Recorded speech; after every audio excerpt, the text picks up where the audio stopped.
Well, today also we're going to take some time to share together in the Lord's table. But before we do, could you open up to Matthew 6?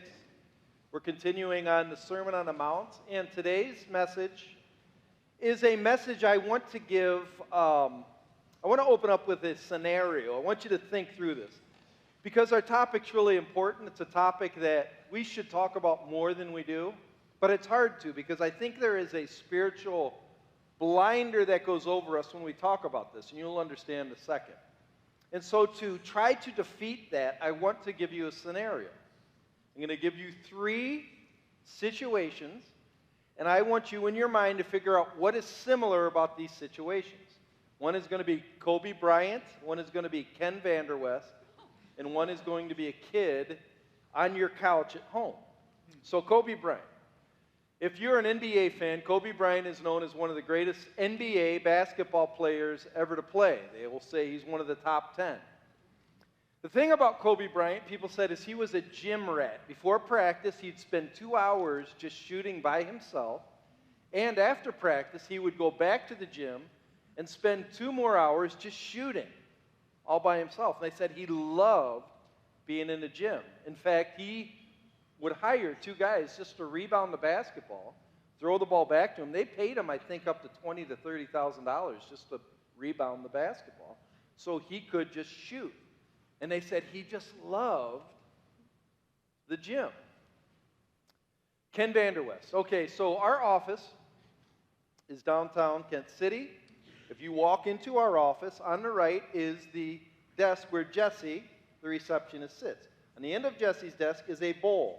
And in that bowl are Hershey Kisses. They have aluminum foil over them, and often I'll walk in, and that bowl will be filled with Hershey Kisses. I'll go up to my office, study, talk on the phone, come down for lunch. Sometimes, when I come down for lunch, that bowl will only have 3 Hershey Kisses left. I'll look in that bowl and go, how does that happen? Does it just disappear? One day I was walking down the stairs slowly, silently. I peered around the edge, and I saw out of Ken Vanderwest's office this ghost that came out real quick, grabbed some Hershey Kisses, went back in silently to the office, and closed his door. So I snuck up and looked through the window, and there was Pastor Ken slowly peeling a Hershey Kiss and popping in that chocolate and smiling devilishly to himself. Third scenario is a kid on the couch. Sometimes I have children in my house, and they'll have a phone. And on that phone, they will start going like this on the couch. Say, what are you doing? Nothing. Could I see your phone? No, you cannot see my phone. Why can I not see your phone? Nope, I don't want you to see my phone. Are you Snapchatting? Maybe. Do you have a streak going on? Maybe. Who knows what a streak is? Oh, you see, some people are advanced. Scott, you know that your wife knows what a streak is. How do you know that? Aha. So I'll say, could I see your Snapchat? No. Why not? Because I don't want you seeing. All 3 scenarios, there's 2 very similar things happening. The first one is this. Each scenario, Kobe Bryant, Ken Vanderwest, and the kid on the couch are doing something they love. Something that brings them joy. The second thing is they do it in secret because they don't want anybody to scrutinize, criticize, or mock them. And you could actually say it like this. Here's my whole point this morning is going to be what you do in secret. What you do in secret is what you really care the most about. And the reason you do some things in secret is when your heart is so into something, when you are captivated by something, you don't want to be analyzed. You don't want to be scrutinized. You don't want people to evaluate you. I can remember if I liked a girl in high school, I did not tell my sisters. I had 4 other sisters. I had one that was in my same grade. If my sister did not like a girl I liked, she would harass that girl the whole rest of the week in class. So I would not tell my sisters because that was personal to me. It was not something I would wanted to show off. Kobe Bryant does things people love to do, and he gets paid for it. And I know a lot of people who don't get paid for it that go to the gym for hours on their own. And the point of this morning is, what you love, you will do it in the secret because it's so personal to you. And I think that's what Jesus is talking about today. And if you notice, starting in verse 5, he's going to talk about something that he wants us to do in secret, something he wants us to love. And I'm afraid we don't view it this way. We think it's something to show off about. Why do people do things in public? Because they want to be seen. They want to be known by that. Why does a boy and girl kiss in public? Like you'll have youth group and it'll be very obvious they're sitting on each other's lap and kissing in public. Because I'm not sure it's as much about the relationship as they want everybody to know they have a relationship. It's a big difference. Now let's read verse 5, because this week we're going to go into the other side of practical righteousness. Last week we talked about giving. And you're not supposed to let your right hand know what your left hand's doing, or vice versa, because you'll get your reward here if you want to be seen in public. That's what we talked about last week. This week, we're going to talk about doing something in secret, which is probably the most important thing to do who's a lover of God, and that's prayer. My whole theme this morning is going to be this. All God really wants is to be wanted by those who really want him, and those who really want him will find him in secret. Read verse 5. Jesus says, when you pray, you must not be like the hypocrites. The hypocrite means a two-faced actor, somebody on the outside who's really not the same on the inside. And when you pray, you must not be like the hypocrites, for they love to stand and pray in the synagogue and at the street corners, that they may be seen by others. Truly I say to you, they've received their reward. But when you pray, go into your room and shut the door and pray to your Father who is in secret. And your Father who sees in secret will reward you. And when you pray, do not heap up empty phrases as the Gentiles do, for they think they will be heard for their many words. Do not be like them, for your Father knows what you need before you ask him. Pray then like this: Our Father in heaven, hallowed be your name. Your kingdom come, your will be done on earth as it is in heaven.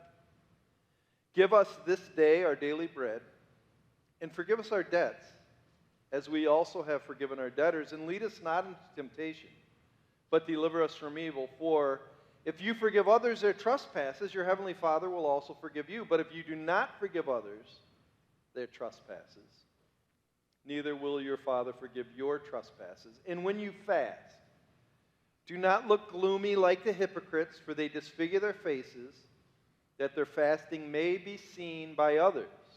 Truly I say to you, they have received the reward. But when you fast, anoint your head and wash your face, that your fasting may not be seen by others, but by your Father who is in secret. And your Father who sees in secret will reward you. We're going to put prayer and fasting together, because what fasting is, it's prayer, but I'd say it's more intentional prayer, more focused prayer, and we'll talk about that in a second. But what you do in secret, honestly, is what you care about most. So we're going to talk about prayer. We're going to define it. We're going to talk about what prayer is not, and then we're going to talk about what prayer is, and then we're going to celebrate the Lord's table together. So we're first going to define prayer. My goal today is simple when I define this. I want to take the burden of prayer off your back. I want you to want to meet with God. It's my conviction, far too much guilt about prayer keeps us from praying. We are loaded down by guilt about prayer, especially me. My job is to pray. And often I'll think, I don't pray enough. And then I'll say, oh, I feel so guilty about not praying enough. And when I feel guilty about praying not enough, I just don't pray. So let's get rid of the guilt. Let's get rid of this responsibility, and we need to view it as something completely different. Here's what it is defined. Prayer is a conversation, it's a time of communion with my Father who lives in heaven. That's really all it is. No more, no less. And it's not less, it's like more. Somebody's talking this after the first service. They said, well, conversation usually goes both ways. With God, I don't hear him. Let him speak first with his words. Then take what he says and respond to his words. And then it comes as a two-way conversation. But it's a conversation. And I want to give you the foundation of this conversation, and this may be the most important part of what I'm saying today. This is, I've said this often, and it's something you cannot move past. The very first class I ever had at seminary, I walked into class, we sat down, and my professor for 5 minutes kept saying this: God is a person. God is a person. God is a person. God is a person, a being who lives. He's not a power. He's not like the Force on Star Wars, that if I can bend the Force my way, I can make things happen. He's not a force. He's not somebody I need to use the right words with or have zeal. He's not somebody who I conjure, dear God. He's not a force. He's a person. Do you ever go up to your dad and go, Dad, will you give me this? Son, I'm right here. Can you talk to me? You know? It's not magic words. And God is not a possession to own. I think sometimes we think God is somebody that I manipulate to my own purposes. Have you ever tried to do that with your spouse? It's not working. Trying to use the words to get my spouse to do what I want to do. If I use positive words with my spouse, I can make them do things for me. God's a person.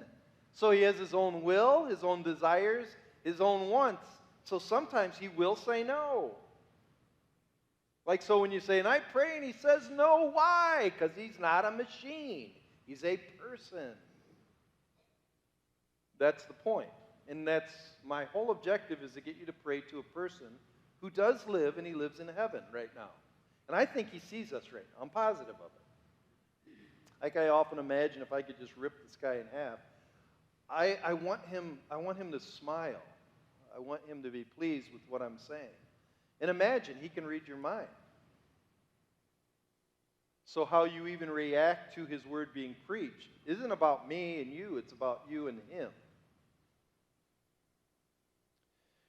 So let's go what prayer is not. Look at verse 5 and look at verse 7. He's very clear. And this is Jesus, the man who prayed all the time. This is what he said. When you pray, you must not be like the hypocrites, for they love to stand and pray in the synagogue and at the street corners, that they may be seen.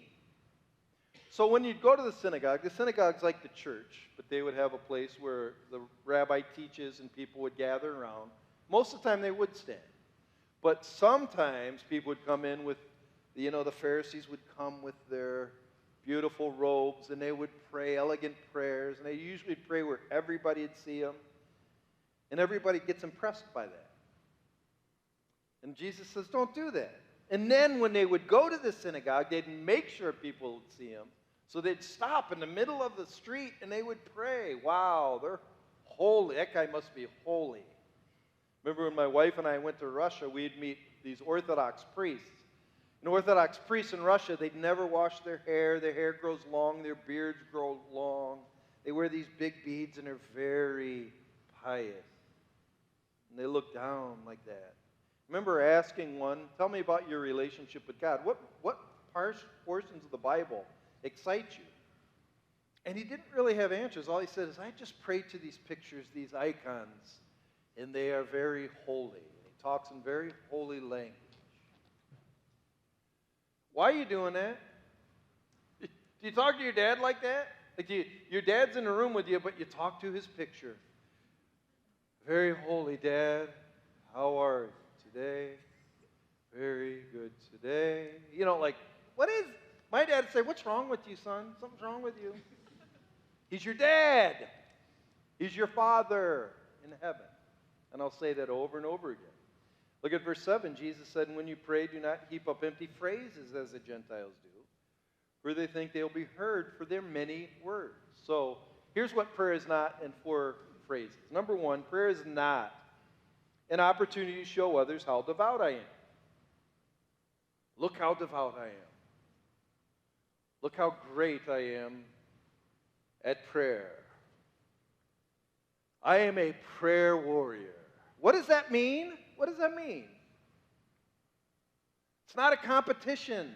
So that's the second thing. It's not a way to compete with God, with others for God's affection. It'd be kind of like, let's say, my dad often would have people come over to the house. My friends would come over, and often my dad was a very gregarious guy. He liked to talk to people, and sometimes my friends would come. He'd have them sit at the kitchen table and have them eat peanuts and talk to him. Now imagine my friend comes over and he sits at the table with my dad. Then he comes outside to shoot baskets with me on the basketball court.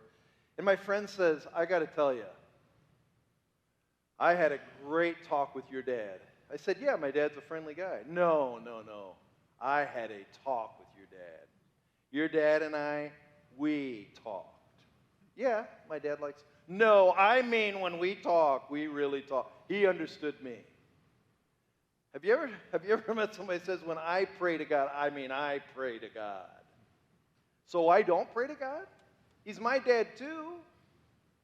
Well, you don't understand. When I meet with God, I really meet with God. What does that mean? He's our Father. He's our dad. It's not a competition. Nobody's better than anybody else. It's like my sisters. Each had a different relationship with my dad, but he wasn't more of my dad than them. He's my father. It's not a sermon or a teaching tool. It's not an opportunity to teach God about himself. Have you ever heard people pray to God about, dear God, Father, you are the Alpha and Omega. You are the atoning sacrifice of the sins of the world. He knows that. He knows. So who are you talking to when you pray? Because I know some people won't pray because they feel they're not good at prayer. Because they'll hear people pray like that, and they'll be like, I'll never be able to pray like that. But you're talking to your dad. You can talk to your dad, can't you? It's not a time to teach others. It really isn't. Sometimes it is a reminder to say, God, I know you're sovereign, which means that you take care of everything, and I'm scared about tomorrow. Will you help me? That's okay. But if you're there to teach, wait for the sermon or wait for the class. Don't do it in prayer. We're talking to God. Because sometimes people will use that time to show off. Don't show off. I remember one time, my wife doesn't like when I tell the story. When she went to Moody, truthfully, I saw her. She caught my eye. To me, she's the most beautiful woman who ever existed. But there's these guys that would hang around her and her friends, and they liked to hang around her and her friends because they wanted to be seen with her and her friends. So they put their arms around them because they liked how they felt when they were with them. So really, they liked my wife not because they liked my wife, because they liked themselves. And they liked how they felt around there. And I wanted to wring their neck. And rip them apart because I wanted to say, you're not there for her. You're there for you. Some people pray to God for themselves. Look at me. It's not what prayer is. Stop competing. Stop using God for your righteousness. I know that you're probably like, why are you so mad about it? Because I grew up in a religion. That's all it was. That's all it was. And that's where this fourth one comes in. It's not mathematical or physics experiment. Verse 7. When you pray, don't heap up empty phrases as the Gentiles do, for they think they will be heard for their many words. So I'd pray with my grandfather. Come on, Chris, you need to pray with me. Grandpa, you having a good day? Oh, we're here to pray. We're not here to have a good day. Okay. Here's some beats. Hail Mary, full of grace, the Lord is with thee. Blessed art thou among women. Blessed is the fruit of thy womb, Jesus. Holy Mary, Mother of God, pray for us sinners now at the hour of our death. Amen. Hail Mary, full of grace, the Lord is with thee. Blessed art thou among women. Then we say that 10 times, and our Father who art in heaven, hallowed be thy name, thy kingdom come, thy will be done on earth as it is in heaven. Give us this day our daily bread, and forgive us our trespass, we forgive those who trespass. Somebody in the first service said, when you were going through that, you were mumbling. I didn't hear a word you say. Will you quit mumbling when you're preaching? I said, that's exactly right. It's like mumbling. Those are vain words. I think God's going to hear me because I've said so many words. He's not a math formula. He's not also physics. If I pray the right prayer, put a hedge of protection around the devil. So I use force, I use passion, and I use the right phrase, hedge of protection. Does that mean bushes pop up and hold the devil inside? What does that mean? I don't know, but it sounds fantastic. Can I just say, Dad, the devil's killing me. I'm tempted. I'm scared. Can you help me out? Can you stop him? Yes, son, I'll take care of you. It's not magic words. So I'd say it like this. Anytime you put the word must in front of prayer, it's really not prayer. Well, you must have a quiet time. A quiet time's a good thing, but you don't have to have a quiet time. It's not a magic formula. You must pray for more than 2 hours. Well, why? Because if you're not hurting, it's not worth it. It's not real. You got to sacrifice. That's not true. Prayer must be miserable. Ask my grandpa. Why? Because that's how I grew up. You must say the word just 17 times. Just, Lord, just help, just. You don't have to say what other people are saying. It's a conversation with your dad. And you must grimace when you sing. Are you okay over there singing? What's the matter? Be like, Dad, if I'm in my house, Dad, I just love you. Dad, I love you. I know, Chris, what's wrong with you? You okay? And I know you're probably saying, Chris, you're mocking people. I'm not. Here's what I want to do. I want to free you up to let you know prayer is not a competition. It's not a show. It's God who really wants to meet with you.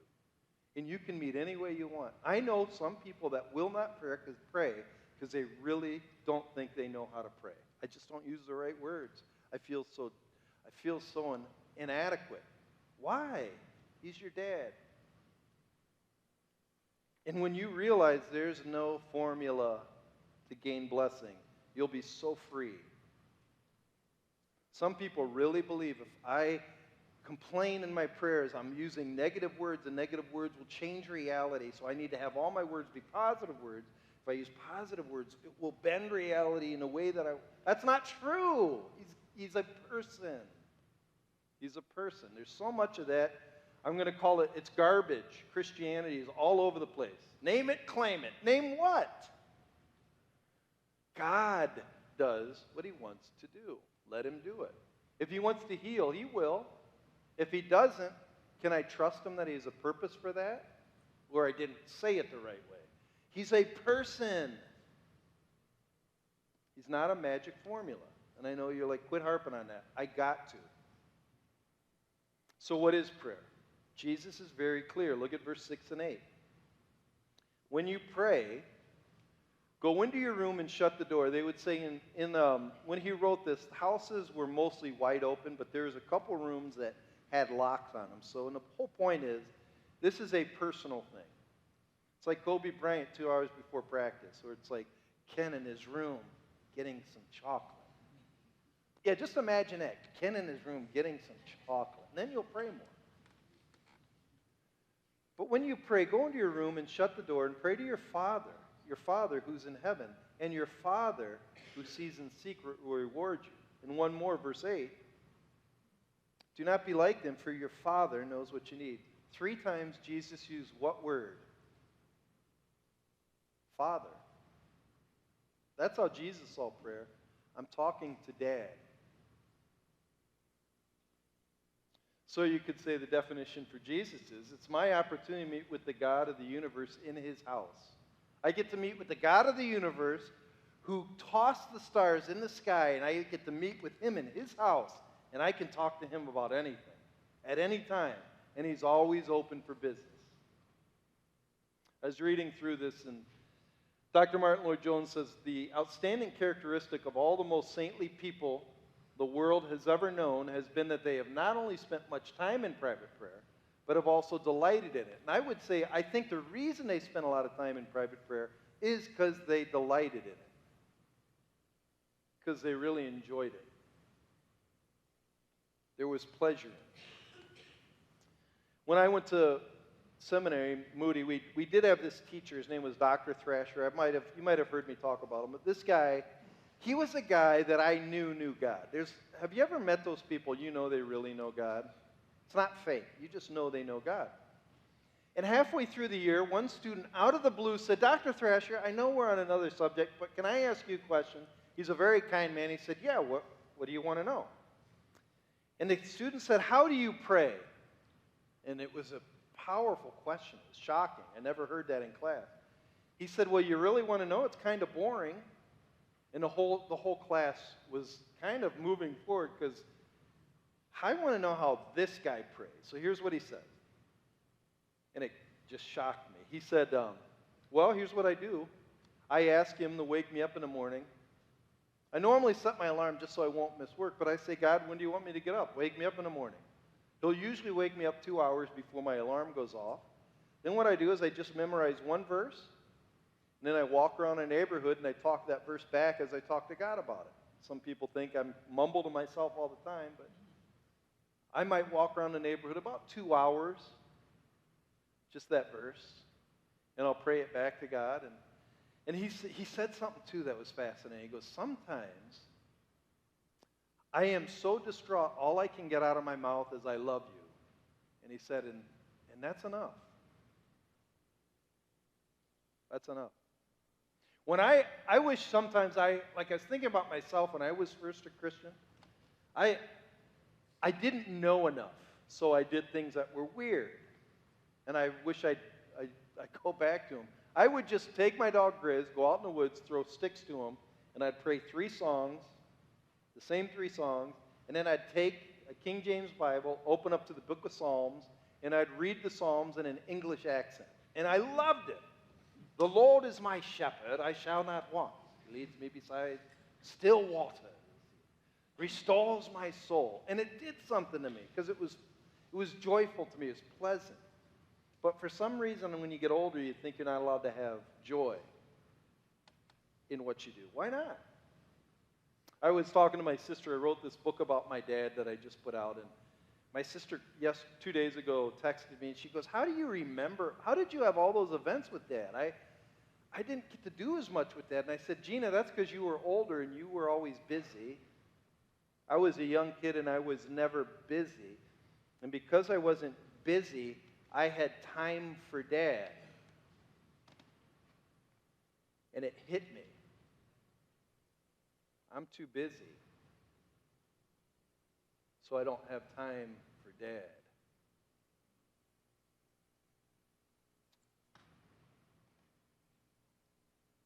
So Jesus goes into giving us a pattern of how to pray.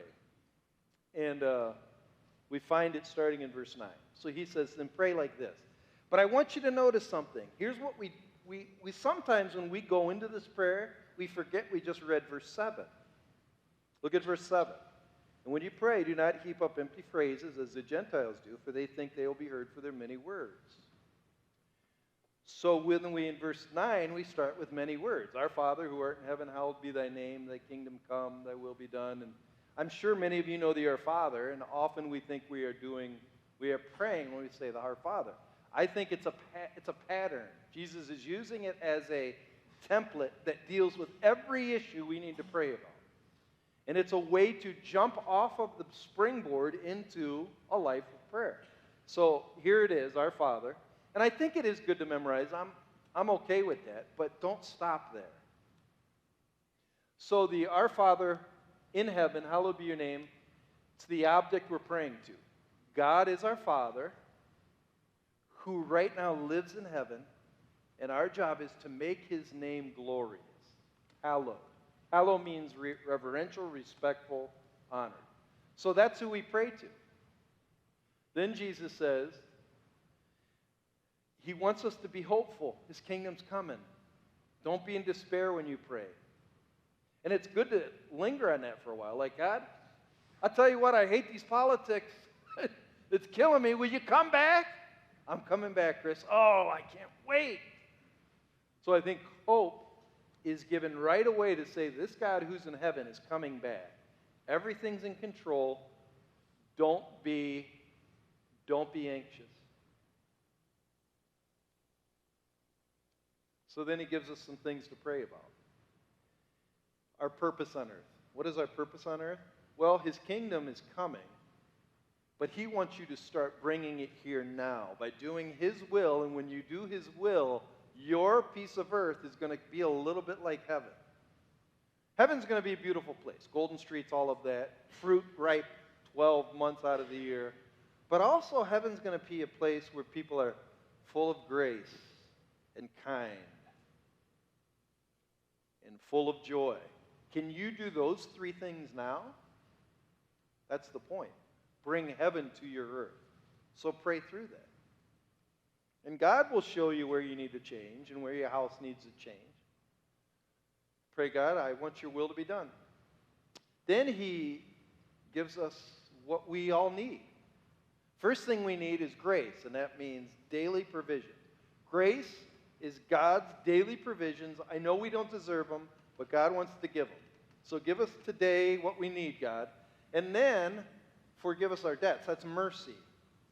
I've sinned. I need you to forgive me. So that's why in the book of Hebrews chapter 4, it says, go boldly into the throne of grace so you can find grace and mercy in our time of need. That's what that is. Grace, daily bread, mercy, forgiveness. And then he leads us to our own life. If God gives you mercy, you need to do the same thing. You want to be like God? Be like God.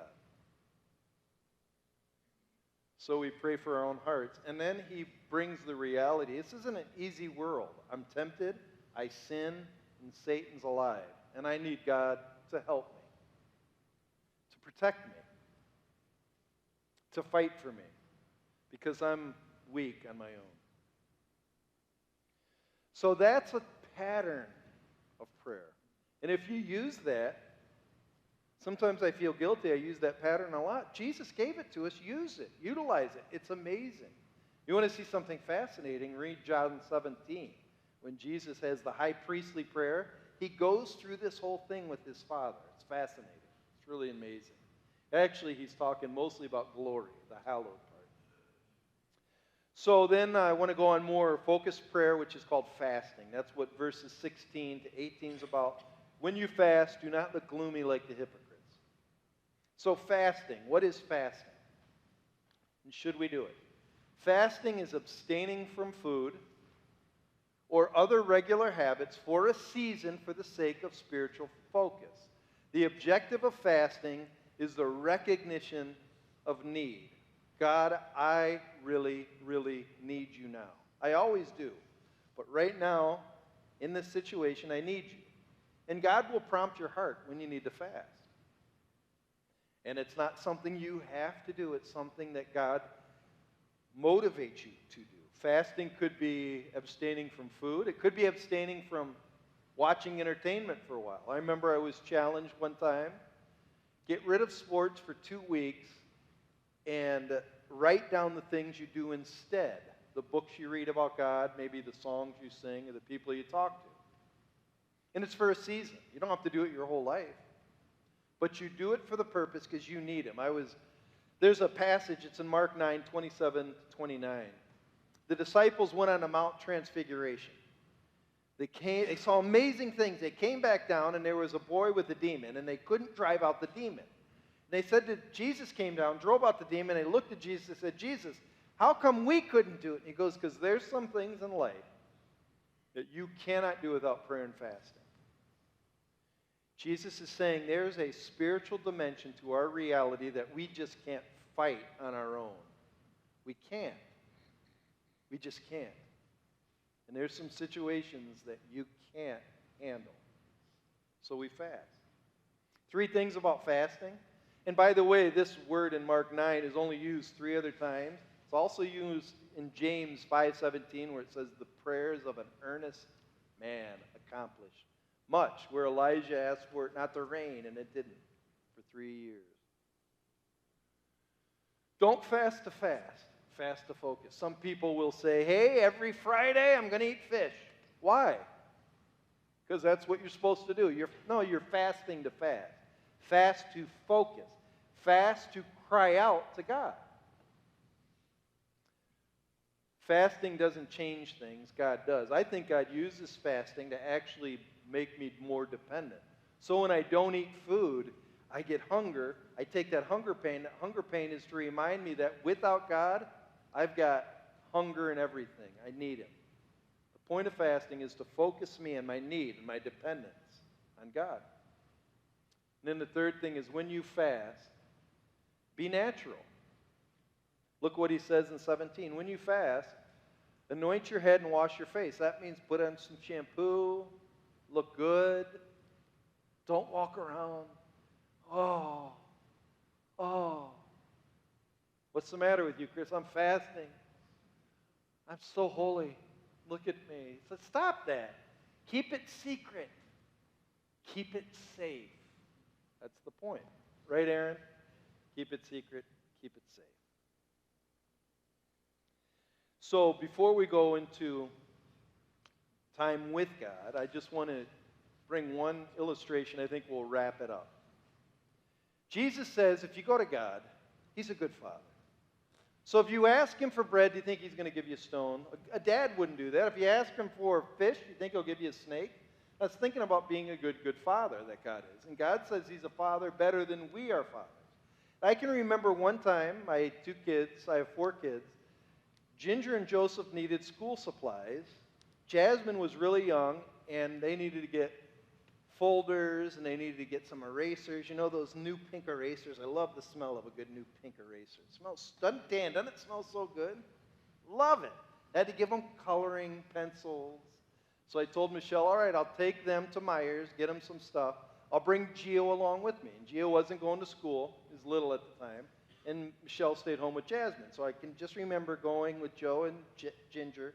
They put some folders in there, some markers, and some colored pencils. They needed it for school. Then we're going around, and we go to the next aisle, and there was an aisle full of little footballs, Nerf footballs, little teeny ones. And Gio, my son's obsessed with football, said, Dad, can I have a football? One of those footballs. Said, yeah, grab a football. So he has this football, and he just throw it in the backyard all day long. But I knew he loved it. So a good dad knows what their kids need, but he will also get them what they want.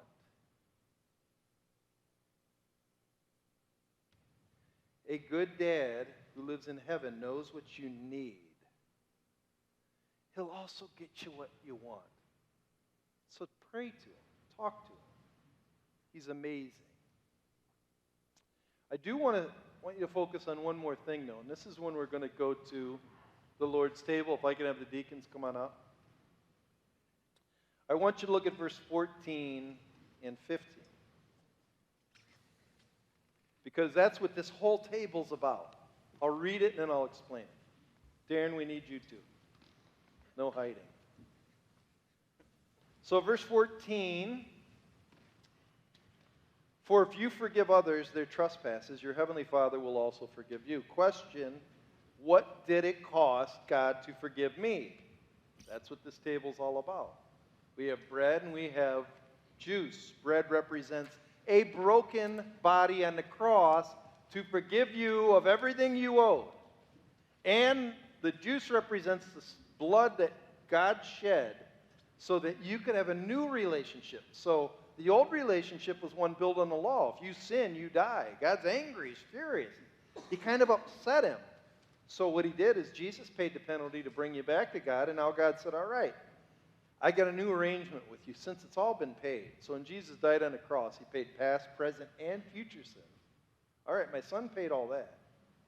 I got a new deal with you. Let's have a good relationship now. And it's by faith. So the juice represents a new relationship, a new covenant in my blood is what Jesus says. Okay, so he did that with us. Then he goes, verse 15. If you don't forgive others their trespasses, neither will your Father forgive your trespasses. And what he's basically saying, if God did all this for you, why do you hold grudges? Why do you have God's Old Testament mindset? You sin against me and you die. I'm going to never going to forgive you. You crossed me once, crossed me twice, I'll never talk to you again. Why do you do that? God did this. That's the point. That's what he's saying. And why don't you offer new relationships to say, you know what? I'm going to start over with people I don't get along with. Because God started over with you. That's why we do this.